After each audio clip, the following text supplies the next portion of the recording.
Millions of people have lost weight with personalized plans from Noom. Like Evan, who can't stand salads and still lost 50 pounds. Salads generally for most people are the easy button, right? For me, that wasn't an option. I never really was a salad guy. That's just not who I am. But Noom worked for me. Get your personalized plan today at Noom.com. Real Noom user compensated to provide their story. In 4 weeks, the typical Noom user can expect to lose 1 to 2 pounds per week. Individual results may vary.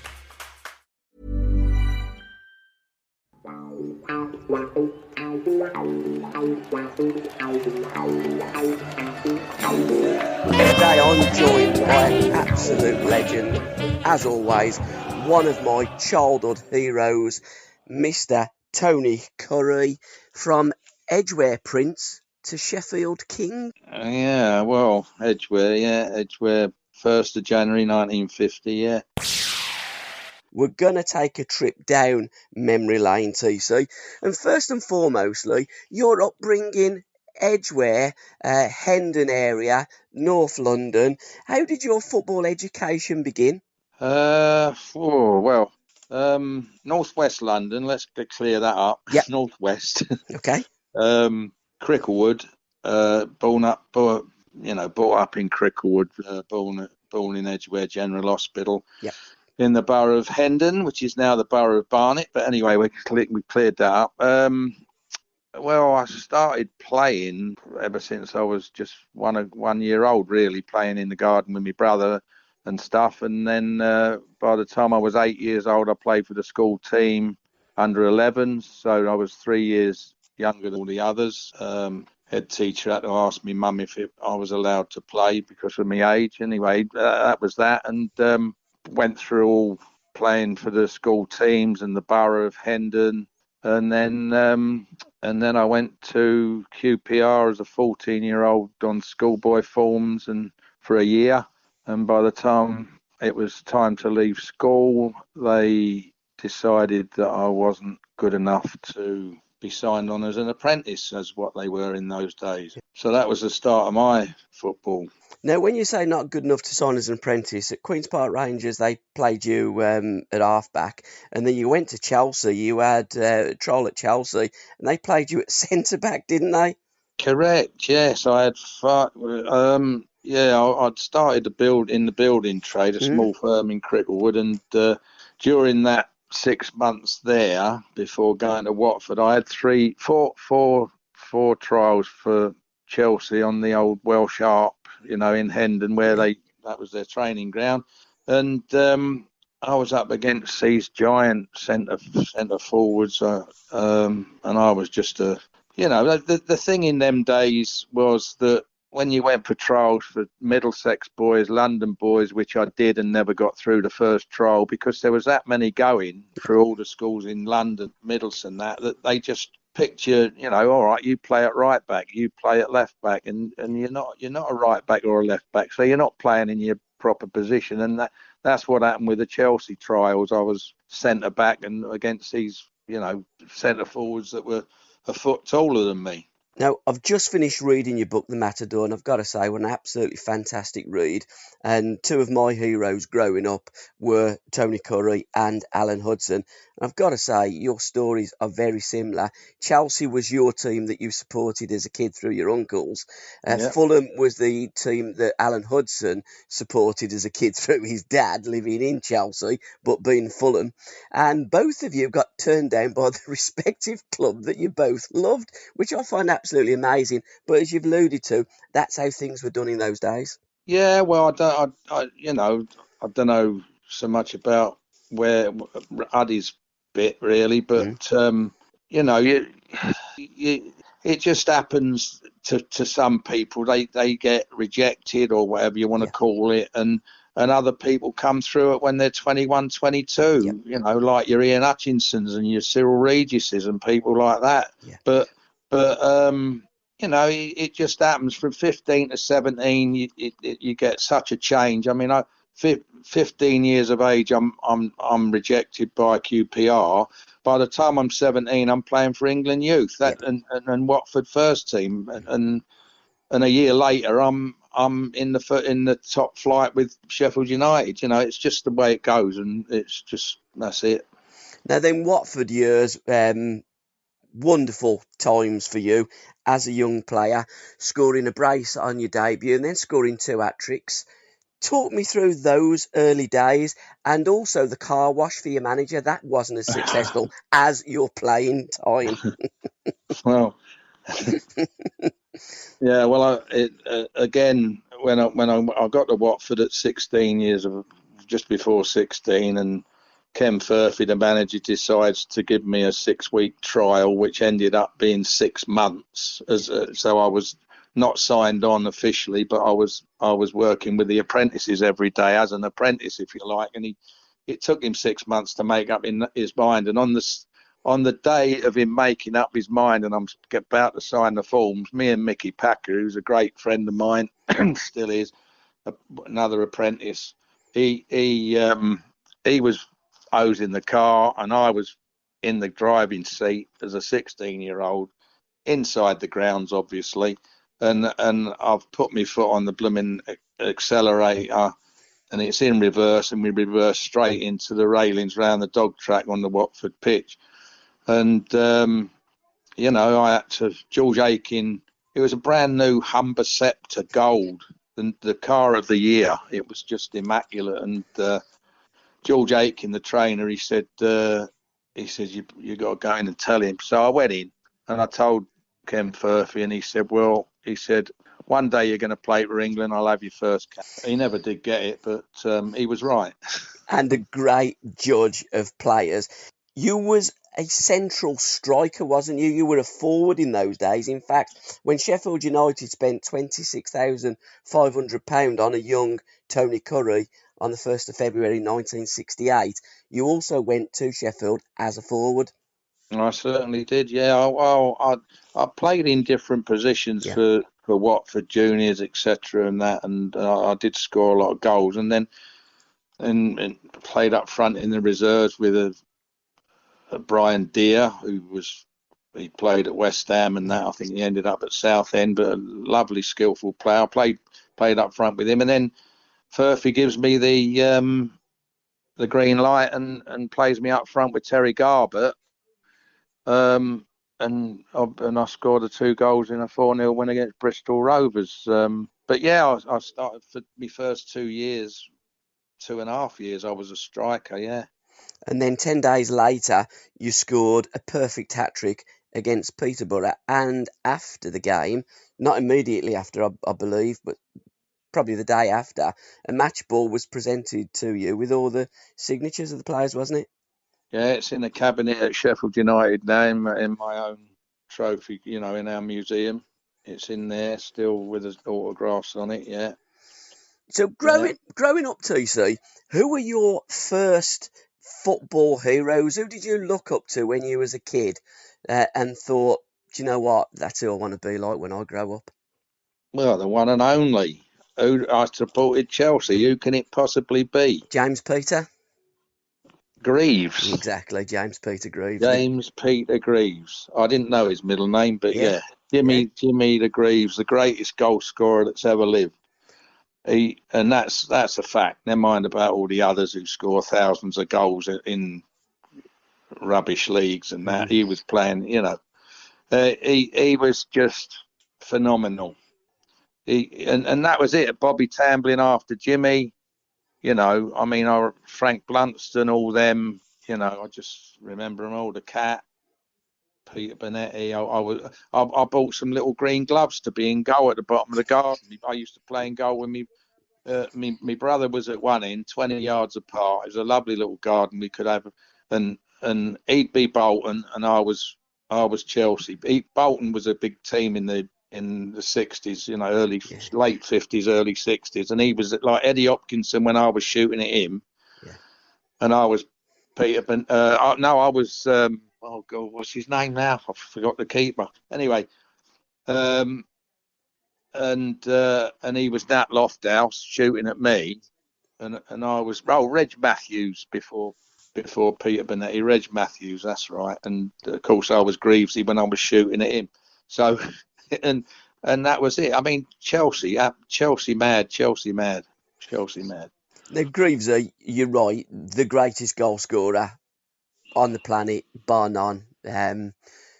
Scored 357 league goals, First Division league goals, at a rate of 0.69, which is truly phenomenal.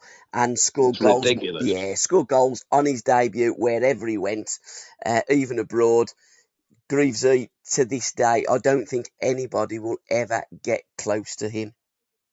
No, and all in the top flight. And he got Yeah. 100 before he was 21. Yeah, he I did. don't know whether that's been done since. I'm not sure. It might have been, but I cried my eyes out when he went abroad. Yeah. When he left Chelsea, I was what, 10, 11, and I just cried and cried. It was terrible. Unluckiest and luckiest grounds that you ever played at, TC? Luckiest and unluckiest. Well, I don't know, but there's grounds I don't like. Newcastle, Villa, West Ham's not been a great place for me. That's Bradley's team. Happy Hammer he is. I've got two son-in-laws. They're both happy hammers, for crying out loud. Blowing bubbles all the time, yeah. So why not Villa Park? Was that to do with semi-finals? Yeah, no, I never. I played in 3 semis, all for Leeds. Yeah. And they was home and aways in the League Cup and won at Hillsborough. Sorry, any Sheffield United listeners, I've mentioned Hillsborough. I'll get killed. And that was against Man U. So no, Villa just I always found it strange. Villa, Upton Park. Yeah. I didn't have great games there, and Derby. I don't know whether it was the closeness of the fans or what. They seemed to be all over you. I don't know. Derby especially, and West Ham was. Perhaps Villa weren't so much. I can't remember so much. I mean, it's a fantastic ground now, Villa, isn't it? Yeah, just a touch.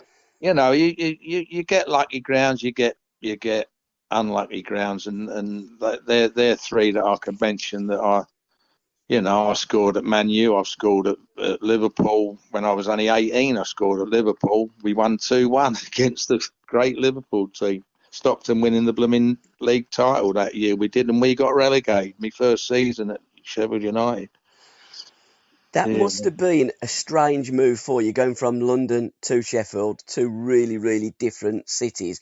But firstly, talk me through that goal, because I believe that you stuck it over Ron Yates' head, run round the other side, and a bit like Pelé, stuck it in the onion bag. That's right. Just like the 1958 Pelé World Cup goal. Yeah, it was just like that. But although that one went through, my one went through Ron Yates. Tommy Lawrence's legs, but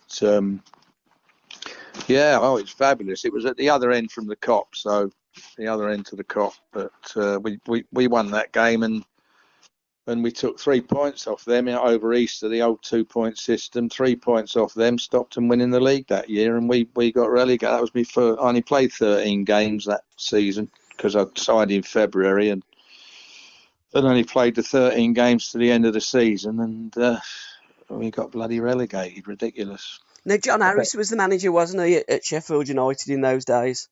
Yeah, captain of the 1955 championship winning side of Chelsea, yeah. I've listened and read about you. You describe him as a Bill Shankly type, but a little bit more extrovert. Is that a fair analysis of him?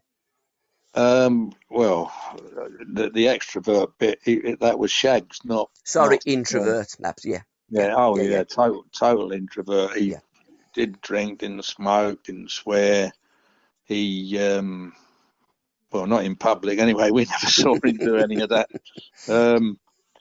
And, he was a quiet sort of chap, a gentleman, didn't like interviews, hated being on the telly. Not that we were a lot for interviews in those days, obviously, but he was just a quiet gentle man, but he knew how to get the best out of you. He'd say blemming this and blemming that, and you know when you're in trouble with him, but you wanted to play for him, and he was a lovely bloke. Now, Currie versus Marsh in the season 69 to 70. You had a little bit of showboating round the corner flag, didn't you? And two of the game's great characters, both you and Rodney. Yeah, I got a lot of admiration for Rod. I had this affection with QPR anyway, and he, because it was my local team, 15 minutes. Millions of people have lost weight with personalized plans from Noom, like Evan, who can't stand salads and still lost 50 pounds. Salads generally for most people are the easy button, right? For me, that wasn't an option. I never really was a salad guy. That's just not who I am. But Noom worked for me. Get your personalized plan today at Noom.com. Real Noom user compensated to provide their story. In 4 weeks, the typical Noom user can expect to lose 1 to 2 pounds per week. Individual results may vary. We all belong outside. We're drawn to nature, whether it's the recorded sounds of the ocean we doze off to, or the succulents that adorn our homes. Nature makes all of our lives, well, better. Despite all this, we often go about our busy lives removed from it. But the outdoors is closer than we realize. With AllTrails, you can discover trails nearby and explore confidently. With offline maps and on-trail navigation, download the free app today and make the most of your summer with AllTrails. From where I live, Cricklewood, but we just we looked alike a bit. I thought we played alike a bit, but we just got in the corner and decided to try and nutmeg each other for a bit of fun. And it went on for some time, didn't it? Well, it just seemed to never end, did it? But and there's me trying to stop him.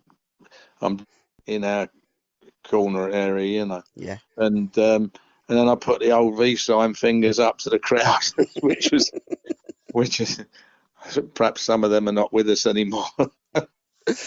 Yeah. But that's what you did then, but you also blew kisses to the Sheffield faithful. I mean, you were the ultimate entertainer. Off the pitch, you would describe yourself as introvert, but on the pitch, you were a maverick, you were an extrovert, you were everything that a football player should be. You walked onto that pitch, that crowd come to see Tony Currie. Yeah, I was totally introvert and extrovert. My first wife used to call me a Jekyll and Hyde, but there you go. It was my stage, I suppose. I wanted to show the people how good I was and stuff like that, and I wanted to be the best player on the pitch. And I don't think that's a bad thing to want to be. You don't want. I used to beat myself up if I made mistakes. I'd get angry with myself for a minute or two, and then, and perhaps people would call me. I'd be perhaps in a different world for a second because I'm beating myself up, and they think, "Oh, look at him, he's not bloody running about again," and stuff like that. But I just wanted to do the right thing. But I mean, everywhere I went, I blew kisses to the crowd. That was like a trademark of mine, and it was great. I had great relationships with the crowds wherever I was playing. I mean, Watford was a bit different because I only played the 17 games for them and probably only about 9 at home. So, You didn't just blow kisses whilst on the football pitch. You sat down and gave kisses as well, didn't you? First of all, I thought you were talking about sitting on the ball. Yeah, well, we're going to come to that in a bit because I'm still at the beginning of Sheffield and moving on and going back. But that kiss with Alan Birchnell, because you pretty much replaced Birch, didn't you, at Sheffield United? He'd moved on. Yeah, that's dead right. He 60 late 67. He went to Chelsea, and I came early 68. So yeah, I more or less replaced him, and Mick Jones went near, before that 68 Christmas. 67 Christmas, New Year, and them two went, and I came, and Yeah, you could say I replaced him. Yeah, but the kiss happened. I think it was 74-5, Yeah. something like that, and I think we were defending, and we ended up doing it was like, it really was synchronized. It was, we both did tumbled over head over heels. It was, and we both sat there, and he just turned around and said, "Kiss a kiss," because we knew each other from playing against each other, and he's a lovely bloke anyway, and so I did. We kissed on the lips, and there was one photographer there probably made a fortune out of it. It is sad that the photographer makes a fortune out of it and you and Birch made absolutely zip, which it should be really the other way around. But you did court controversy because it wasn't just the kiss. They were going balmy, weren't they, the public? Yeah. Well, apparently it was. I mean, it was in the papers the next Yeah. day, and apparently it was the first ever kiss on the lips in the world ever, and through two footballers, and it got in magazines abroad and stuff like that. But Birchie, he made a few bob out of it for charity, because he used to send me pictures of it, and I'd sign them, and I'd send them back to him, and he'd be raising money for his charities, and he must have made thousands and thousands. He got a bloody MBE or something for all that, and I was bloody signing these things and sending them back to him, but. We redid it a couple, if that's the word. It's Yes. not, but we did it at Leicester a couple of times, because he used to run around the pitch for charity at the end of the season, and I'd go there, and we actually set it up that we kissed again, and we got, he made a few £100 out of that, and we've done it again in Sheffield and stuff, and it's all for his bloody charity. It's not mine. But again, Birch was one of the characters of the game, wasn't he? And another player that when he went on the pitch, he wanted to entertain. We had characters. I think these days we haven't got so many characters, and that's why we love and always love to indulge in those great halcyon days of the 70s with you guys. So you signed on at Sheffield there as a young un, as a forward, and it wasn't until a couple of seasons later that you had a chat with John and says, "Look, John, I fancy playing midfield rather than up front." And then I guess the blue touch paper of Tony Currie was truly lit. Yeah, I'd scored 9 goals in my first 6 games for Watford, which is possibly a record. I don't know. I'd love to find out one day. From first ever debut, 9 goals in 6 games, a bit phenomenal, isn't it? I would say 100% that's a record. I mean, it was a Jimmy Greaves sort of thing, and I was thinking, this is all right. I went to Sheffield United, scored 4 in my first 13 games in my first bit of a season with them, and then the goals just seemed to dry up, and I ended up. I found myself in midfield making goals. Yeah. And I thought, oh, this is a lot of fun. So that was how it happened. I said to John Harris, I said, look, I think I'll be more useful in midfield. I'm comfortable there. I can dribble and beat players instead of having me back to goal and stuff. I think I can do. Anyway, he said, yeah, all right, well, let's have a go, and that's how it panned out. And within a year, I'm playing for the bloody full England team in midfield. SRBMedia. Now, Willie Carlin is 5'4", by the way. Do you still love Holland? And when did the Greasy Chip Butty song come about at Sheffield United with their faithful? I don't know about that one. Do you not? Don't know. No, Right, okay. no, sorry, I don't know that one. But funnily enough, we were only talking about it. Well, I was in a conversation, somebody was talking about it the other day, but I couldn't really understand what they were getting at. They were talking about the Chip Butty song. Yeah. And I think it was something to do with Shred. He's a great, well, he's died now, but he was, a big fan, and everybody loved him and everything. And I think this woman and her husband were talking about something like that. But I don't know. Holland, I loved. Holland I could live there. That's my second place, but Yeah. I don't think I'm too old to be going over there now. But I went over there from 15 to when I was 31, 32 every summer for matches and stuff like that, and I just fell in love with the place. It was just fantastic. And Willie Carlin, yeah, 5'4", never grew up, that lad. He was a Tell you what, good player though, wasn't he? what a man to have next to you in midfield, I tell you. He was another sort of Trevor Rocky, but Yeah. probably Trev Trev was my roommate. He was a great lad, Trevor. If he weren't on pills, he should have been. He was so hyper. He had a pink piano. He had a blooming brushed nylon velvet type car. Yeah. It didn't have metal. It was brushed nylon, velvet, whatever.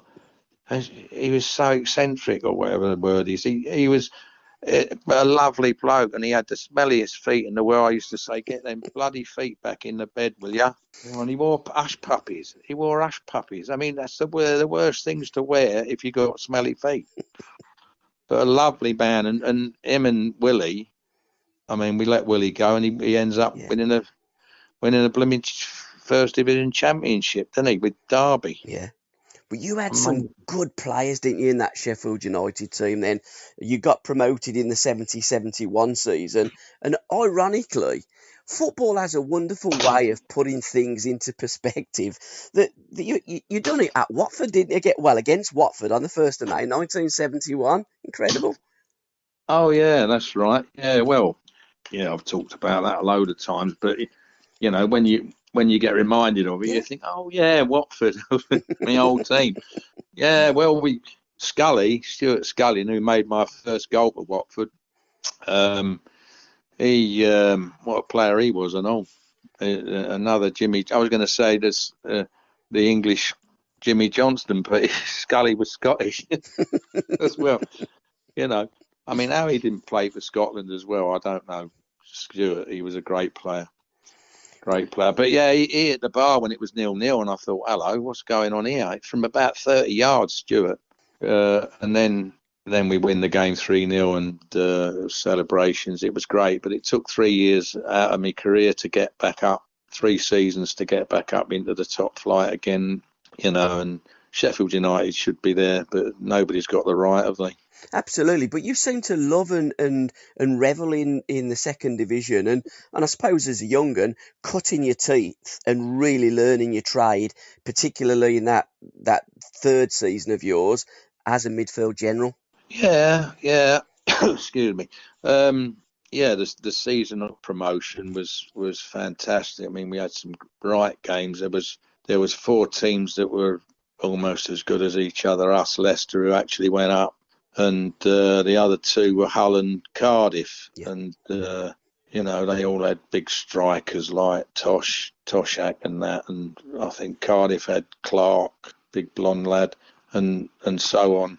And you know, we had some right battles, but yeah, it was a great season for us, and yeah, I had a great season, won the Player of the Year award and that for United, and it was fabulous. And then we went on this this winning, well, not getting beat streak, and took it through to the first division in 71-72, and just led the league for the first couple of months. It was brilliant.